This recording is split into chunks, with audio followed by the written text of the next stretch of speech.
Welcome back to the GSL. I'm Tasis, and he's Artosis. Hi. And together we are here doing some awesome casting for the GSL. Tasis with a haircut, Artosis without a haircut. I'm going to get a haircut soon. I was really busy this morning. I know.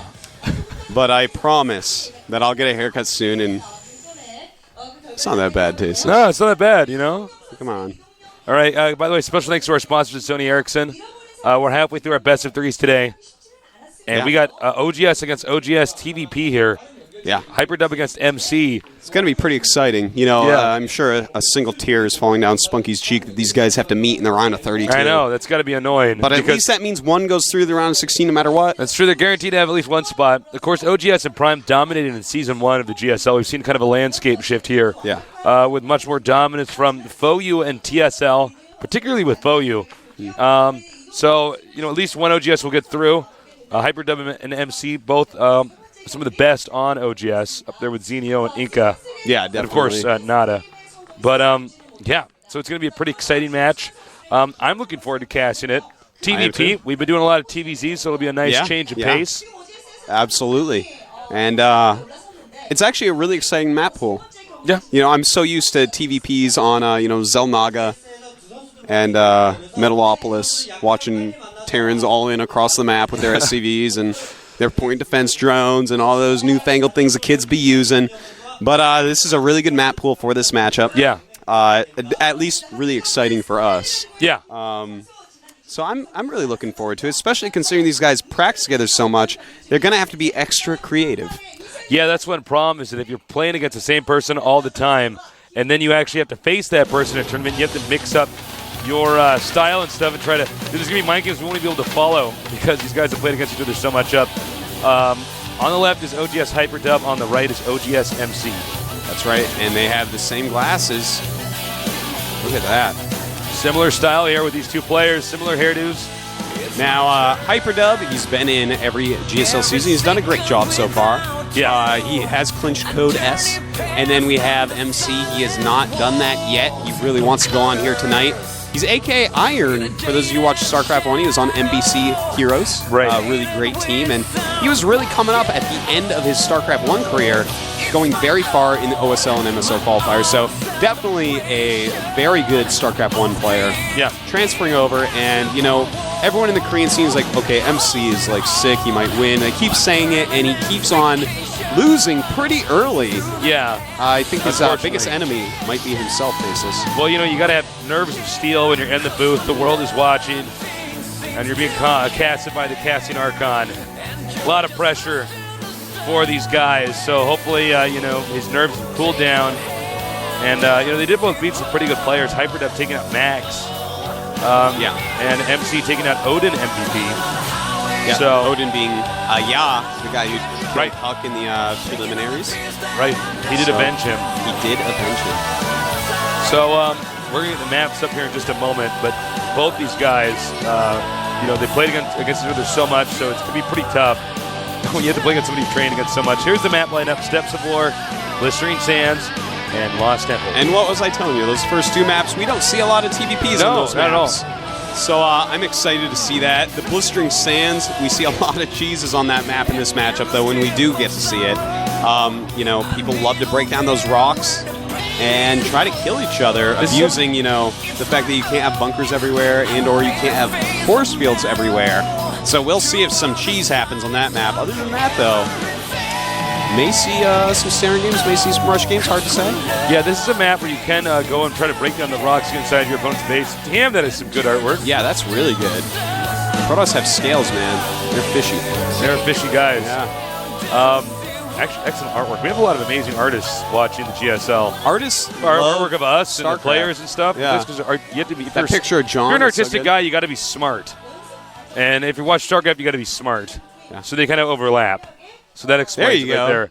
That's why a lot of funny people. That's where we join. Smartness. That's right. You have to be an intelligent person to do that. It's like why we see so many funny images and stuff like that about the GSL. Because if you're funny, then you got to be smart. Yeah. If you watch StarCraft, you got to be smart. That's true. The smartitude of everyone involved is overwhelming, Tasis. Yeah. So that explains it. Case closed. We're going to get this game started pretty soon here. Yeah, Detective Tasteless on the case here. TVP, OGS versus OGS. One will leave and one will move on. I don't know who it's going to be. I think this is a pretty even matchup. Might be our most even matchup of the day. So we thought TSO Guinea Pig and Lee Knock Foyu was going to be even, but it was not. Well, Lee Knock is actually out of control. Lee Knock's actually a sick, badass killer. Yeah. He actually really knows what he's doing, Yeah. which is so refreshing because we see a lot of Zergs that don't know what they're doing. Yeah, or they're just kind of good at, generic style play. Yeah. I can defend, and then I'm going to, wait for you to attack me while I take the map. And Lee Knock Foyu is technical, so maybe this will be a little bit more evenly matched, Hyperdub and MC. The countdown has begun, so get ready for some TVP action here at the GSL. I'm Tasteless and Artosis, and it's going to start any second now.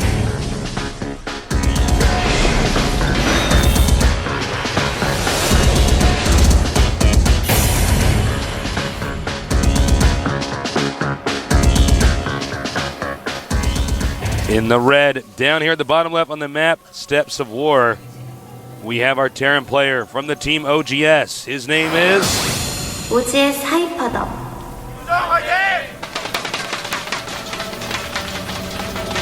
a shot of him now. Back to the game screen. We have our blue Protoss, also a member of OGS. He's OGS MC. MC. We've seen a lot of interesting strats in this map. This map becomes pretty tough in the late game. You are so close to your opponent. Yeah. And, of course, that can make the early game a little bit tough as well. But, one thing I really want to see, Tasteless, that I know you love from Protoss players is when you have the Terran up as a ramp and you start force fielding that ramp. Oh, yeah, it's so good. I love that, but we see it so rarely. I don't understand why it's not used more. Getting a few gateways up with a robo and then just force fielding the ramp like this. Exactly. With that robo, of course, you can look to see if anything is coming out, flying out. So, yeah. It's just too bad that we don't see that more often. Well, that might catch on more as the metagame changes. Yep. We'll have to see. But hint MC, I would like to see that. Thank you. It would be nice. Our Protoss player scouting first, Terran player scouting shortly after.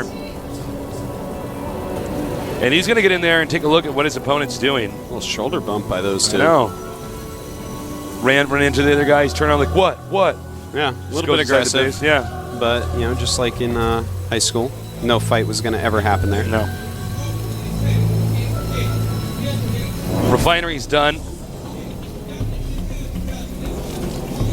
Meanwhile, for our Protoss, OGS MC ranking out probes. And we probably won't see his tech tree until he does get a stalker out and chase out the SCV. Yeah, and, same with Hyperdub. He's going to want to get that Marine out and get the probe out of there, or kill the probe. But he does show the second gas. So, yeah, right here. Hyperdub is actually a player that a long time ago was getting quite known for something he called Sky Terran, which was a really Banshee-heavy, not just Banshee Russes, but a Banshee-heavy Terran versus Protoss style overall. And when you see the reactor, that kind of makes you think there's going to be Banshees, because you have a lot of Marines to go with that. But he was known for that quite well. Will we see it here? Not too sure, because if that's something that he does a lot in practice, then MC is going to be the guy who knows how to take it out. Yeah, there's not going to be any element of surprise if he does do that. Then again, these guys do play against each other so much. You might be going for something else, maybe trying to fake him out. There's going to be mind games going on here we won't even be able to follow. Yeah. Because these guys have competed against each other in the team ranking leagues and stuff like that. I know. I can't imagine how many games these guys actually play against each other a day. It's very hard to play a player like that in a big tournament like this. Stargate.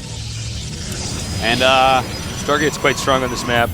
Yeah, especially when someone's going Banshees, he may want to go Robo and Stargate. Yeah. I think that the Stargate may be just rush a Phoenix out to go check out what your opponent's doing, and then decide if you're going to need something to stop the cloak. Now, we do have the Star port going up. And the Tech Lab, I do think we're going to have Banshees, Artosis. Yeah, we may see a Raven as well. Raven, definitely a possibility. Yes, certainly a possibility.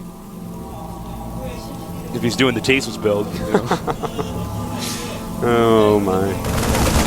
Imagine if both of them do the Tasteless build. What happens then? I don't know. I think that they both win. That's what happens if a Protoss player does a Tasteless build. And we are going to see a Void Ray out first. Interesting. So we're going to try to pressure up with that a little bit. Factory on the way over here. Note, he is putting a pylon here so he can rush, and that's going to get spotted, I do believe. No? Oh, yeah, spotted. Oh, what a map hacker. How do you know? How did he know? Now, we do have Cloak being researched. Very interesting. Against the Void Ray, that can be pretty good because if he doesn't intercept him on the way, the Banshee can get all the way up there, then Cloak, and go ahead and take out. Oh, but MC is so smart, man. Look at this. Void Ray plus Robo. There you go. He's going to get that Observer out pretty quickly. Should have it out in time to stop any serious Banshee damage. And that's going to actually be able to spot up the ramp and help him to hit this depot that's part of the wall-in. This is one of the reasons we don't see depots at wall-ins as much anymore. He's going to get to level 2 here with this Void Ray. Almost there, and should be there right about now. Notice that 2 beams actually come out of the Void Ray when it gets level 2. Level 3 approaching. There it goes. Oh, man, he's doing a lot of damage here. He may just kill right here. Banshee's coming over here towards the main for the probes. And down goes the barracks. That is a level 3 Void Ray. He needs to attack. And Lost it loses it all. Uh-oh. And I question this decision-making. No, he does draw the Marines out of the bunker, which helps him to run by. This Banshee doing a good job, but tasteless. Yeah, that actually, I like that Void Ray. Now that I think about it, it drew the Marines out for a moment, let the Stalkers get up there with taking minimal damage. He's got to lose his Banshee. And look at this, back in Hyperdub's main, MC just crushing. And this is going to be GG pretty quickly. Ouch. Yeah, this should be GG. There's pretty much no way to recover from this. Yeah. Hyperdub's going to realize this. And GG. Wow, MC, nicely done. MC crushing through. Hyperdub staying with the style that it's hammer time. He's known for. Yeah, MC just hammered Hyperdub. Can't touch this, Hyperdub. Can't touch Not with those Banshees, because I got an Observer and I got a Phoenix. He actually had that really well timed out. He had it so that he could get the Void Ray in there, do the damage. Then by the time the Banshee gets over there, yeah, he did have the Observer out just in time. Talking about a well-done build. Anti-Hyperdub build. Yeah. Now, Hyperdub did not get very creative there, I have to say. That's what Hyperdub does, is builds like that. So MC was just like, I know what Hyperdub does, and then he's like, LOL, I'll just counter that and destroy him. And that's what happened. Now, that may make Hyperdub look bad, but that doesn't mean that at all. Doing what you normally do against someone may trick them as well, because they'll think, there's no way he's going to do this. Yeah. I play against this all the time. He knows that I know how to That's actually stop how my it. brother eliminated me in WCG 05. Is I was like, okay, he always goes mutas. There's no way he's going to get mutas this game. So I'm not going to make cannons in my main. And then Mutas came there. And I lost that. I lost the final 12 of USA. And I became a commentator. By the way, my brother has a great show you should check out, the Day 9 Daily. Yeah, Day 9 Dailies are Definitely awesome. check that out. Yeah. If you want to learn StarCraft, that's the place to go. Absolutely. If you want to spectate the best players in the world, you're at the right place. So we're going to go to round number 2 here of OGS, Hyperdub, and MC. I don't know if Hyperdub's going to be feeling too good after that previous game. That was a very short game. He actually got bopped. That's the thing. That's what you just send units towards your opponent's base like at the start and just kill him. Yeah. Not much to it. I mean, he did do a good job with the Void Ray, baiting the Marines over there, then using that to get the Stalkers up. But wow. Countdown's begun. Get ready for game number 2. Will MC 2-0 this, or will Hyperdub have an epic comeback? We're going to find out soon here at the GSL.